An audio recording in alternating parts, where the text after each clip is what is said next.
Hey, good morning. Yes, it is. It is October 1st. Today is Wednesday. So, what are we talking about today? Well, I thought we'd just do a continuation of what you're asking, Mark, about handling disputes and do you warranty everything that goes out and how do you keep a customer from taking advantage of you? Stay tuned.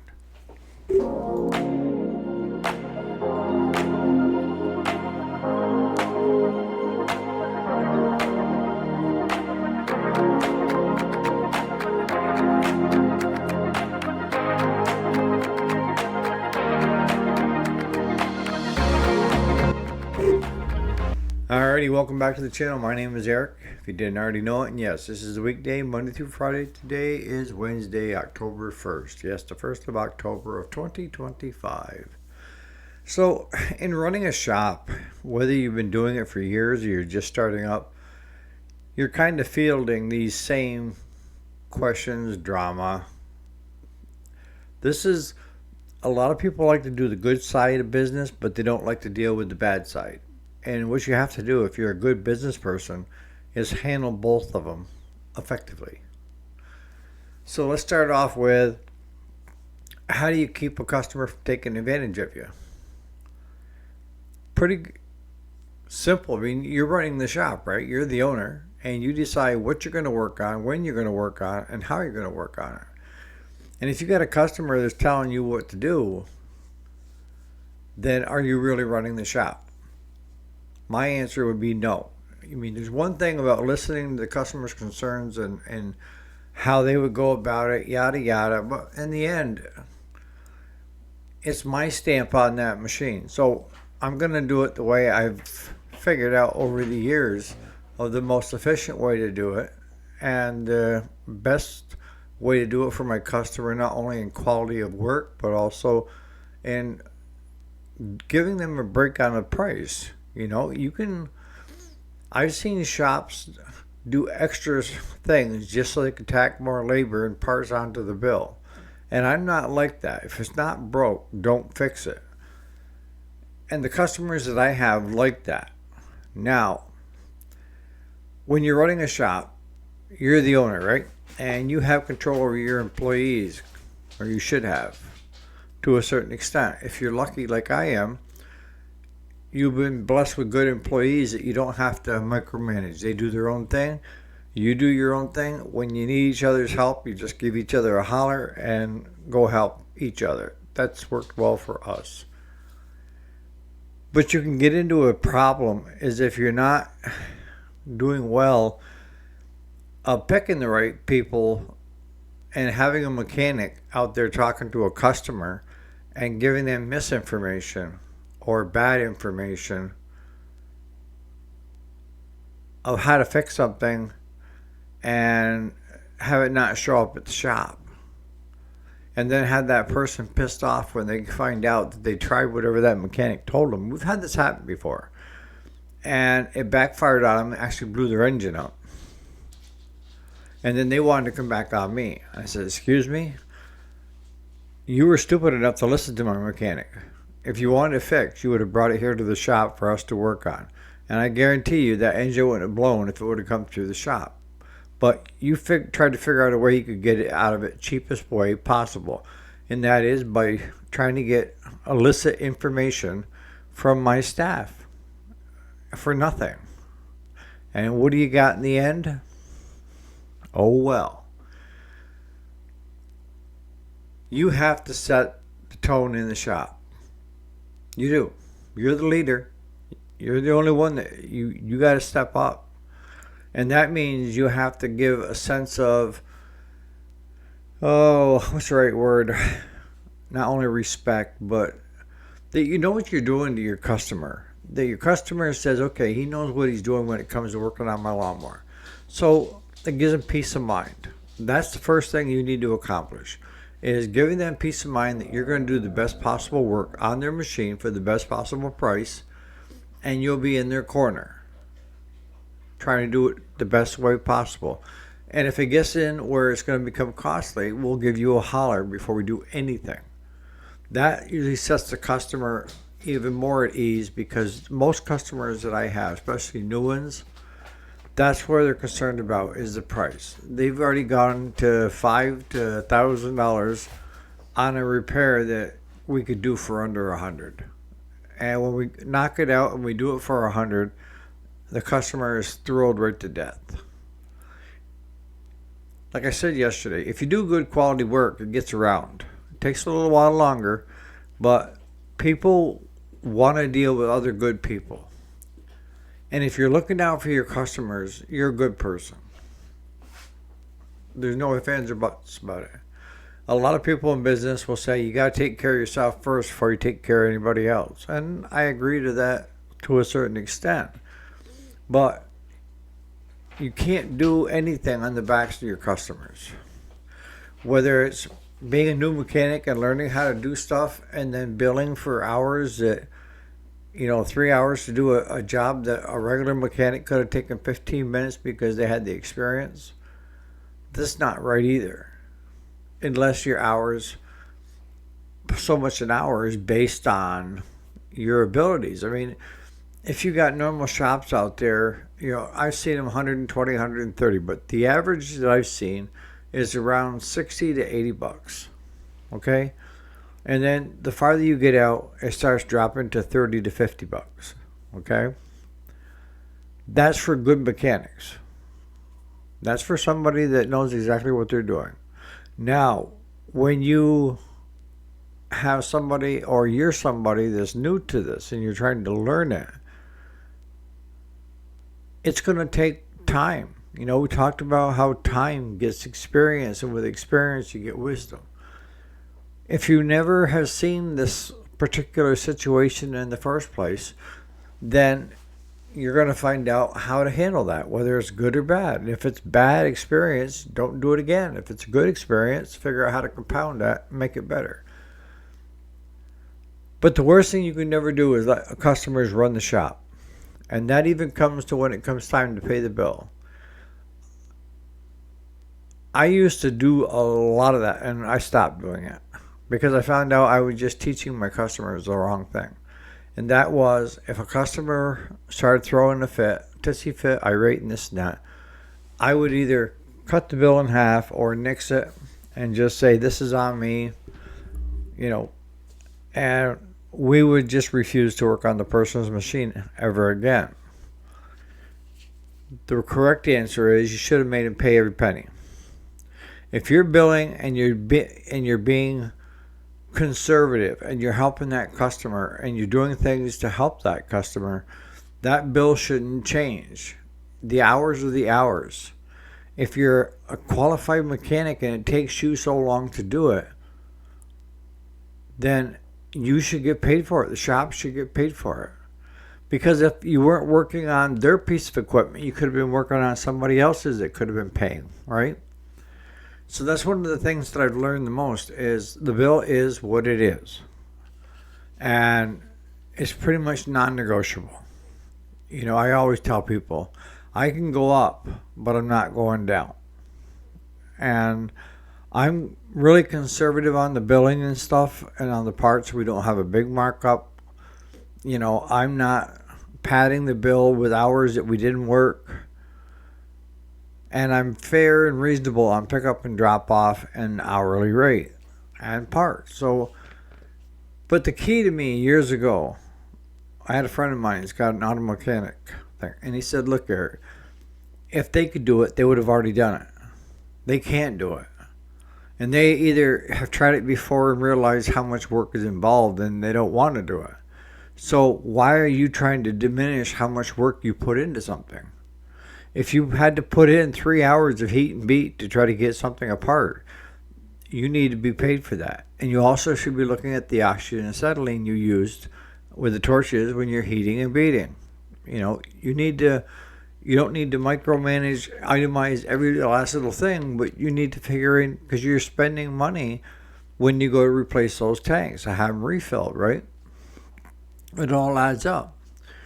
And that's one of the things that Claude and I had to do a number of years back was start keeping track. If he used a whole can or 2 cans of carburetor cleaner cleaning up parts and everything else for somebody's piece of equipment, he never said anything. And I just assumed that he was using a can general for the whole shop, and he wasn't. He was using it on one particular piece of equipment that he was cleaning up. So I told him, I said, look, from now on, if you do something like that, we're going to bill a customer for the 2 cans of carburetor cleaner that you use for cleaning their block and this and that. And he said, well, that's fine. Because it was starting to, the little things are what's going to catch you, right? Of your bills. It's the big bills you see and you get them paid, right? But it's some small ones that add up a little bit by little bit by little bit, and they eat up your profit. So you need to run the shop however you see fit. If you're a good business owner and a good manager, you're going to be successful. If not, you're going to be out of business. But the worst thing you can do is let customers come in and try to tell you how to run your own business. If they were so great at it, they'd have their own business, right? But they don't. Quality of work. Do even the shoddy jobs that leave the shop get a warranty? This varies from shop to shop to shop. My shop, subpar work, I don't want to see it go out. But everything that we send out does go out with a warranty. Whether it's implied, expressed, even though Claude tells the customer it's got a threshold warranty, the minute they get it on their trailer, it's their problem. But if I have a machine come back for the same issue, and we talked about this with water and the fuel, with especially handhelds, of it ran good until it ran out of fuel. I filled it back up and I can't get it to start. Well, they used their old fuel that I dumped out and I put my fuel in it and it ran great. Those you can't fix stupid. And you have to bill them for it. If it's not your fault, you bill them for it. And if it's a really good customer, you give them the warning of, I told you this. Don't do it again. But if it comes back again and he did it again, bill him. Because sometimes it's the cost of learning. I don't like do-overs. So if something leaves, then to see it come back is kind of a smack on us as a shop. And I'm not saying that there aren't things that leave that we think is 100%, but let's say the customer got a piece of plastic caught in the belt and the blades and it burned the belt up. Those things you have to bill for, especially if you find the plastic and the blades. But you got to take it one step farther in that it all depends upon what they're using that piece of equipment for. If they're a commercial application, then they're going to get more hours on something than just Joe Schmo down the street that's got a riding lawnmower, right?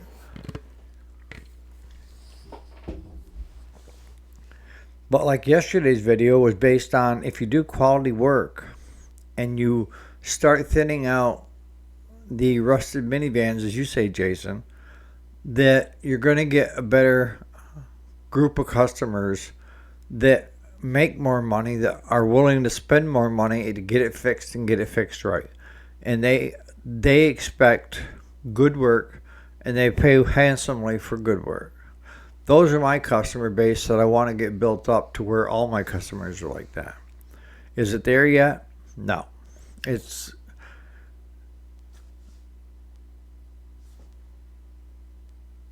But I'm trying to figure out the right wording. You should never let any work leave the shop unless it's quality work. If you're just pumping them out, doing service work, and you're not paying attention to detail, you're not doing the little extras that you could be doing for your customer, they could actually increase your chunk of change coming into the shop, then are you doing it right? And my answer is no. If you're just doing the bare essentials on a piece of equipment, then you're doing it to make money for the shop. You're not doing it to help the customer out. You're not doing it to help the way the shop looks in the community. You're doing it simply to bring money into the coffers to pay bills. And there's nothing wrong with doing that to pay bills, right? We got to have our bills paid. But if you did it in such a way that you did good quality work, you did a few extras. I mean, like we have this Cushman that came in. And I noticed on the tailgate, the two latches that the welds have broke on one side and they're tipped out. And I know that he's got a tailgate for that. Probably quit using the tailgate because the latches. I'm going to flip those latches over and squeeze them together with vice grips and just weld them back in so that he has access to using his tailgate again. And am I going to charge him for that? No. Nope. But that's what I mean. It's a few extra things that you spot that aren't going to take a lot of time that's going to wow your customer. The end goal is to always exceed your customer's expectations. And you can't always do that, right? But because some customers, no matter how well you do and how much you do for them, they're not going to be happy anyways. Those are the ones you want to weed out. Honest to God. When I used to charter fish at Lake Ontario in Oswego, I could tell the clientele when it come on whether we were going to get a decent tip or not. If they started saving their own beer cans or soda cans, good chances are you weren't going to get much of a tip. I mean, that's common sense, right? Disputes. How do you handle disputes? Pretty easily. Depending on what the dispute is, but it's yay or nay, and that comes from me. And it depends on what the dispute is over. If it's over, feeling like they got overcharged for something, I'll sit down and go right through the whole bill with you. If you feel that you were charged for something you didn't need, I can go through and tell you why we felt you needed it and put it on. Case in point, we got a Cub Cadet. It's come back. This is the third time it's come back. We finally figured out what's going on. It came in for a service and the muffler bolts were missing, and Claude put the muffler bolts back on, and he said it started going into a fit after he did like 4 or 5 passes with it. And I had mowed up the road and down the other side, and it didn't give any fit. So we went this last time, and I told him, I said, start mowing your yard. I want to watch you and see how long it goes until it goes into that fit. Well, it ended up taking almost 20-25 minutes before that one coil started breaking down. And you could hear it going to single and then back to the twin, then going to the single. So we brought it back to the shop, and one coil is giving us issue on the right side. But what we're going to do is just going to replace both coils. If one is starting to break down, good chances the other's right behind it. So if you're in that deep, might as well just throw both of them in there for what they cost. And that's why I told the customer we're putting 2 brand new ones in. We're not just replacing the one that's going down. I'm going to put 2 brand new ones in there so they both are matched, and they should last you quite a bit longer. And the machine is still in immaculate shape. So in the comments, put what your thoughts are on this. And then, to the truck ambulance guy, where you were talking about your Honda, the push plates and stuff like that. If any of you guys might know the answer, post it in the comments as well for him. I put in there, you need to do a leak down test. Because sometimes a compression test doesn't say everything. It can throw good compression on the top side, but if you do a leak down, you'll find out where it's going. And if you find that the leak down is going out through your oil, where your dipstick hole thing is, then that's worn rings. But it could be a wiper ring that's giving you the issues. A couple other things that I thought of after I responded was, if you got a little bit of a float issue and you got fuel going into the base, it's going to thin that oil up enough so that you're going to be burning it. It's going to go by the rings. But if you're working for a commercial landscaping company, those buggers get a lot of hours on it. So you're going to see stuff that we don't get to see on a regular basis. And I wish you the best. If you have any questions and things that come up, this is a good group to post to. The people are pretty responsive here. So on that note, you guys have a great Wednesday, and we'll catch you here bright and early tomorrow morning for another day of the weekday. Thanks so much for watching, and you enjoy.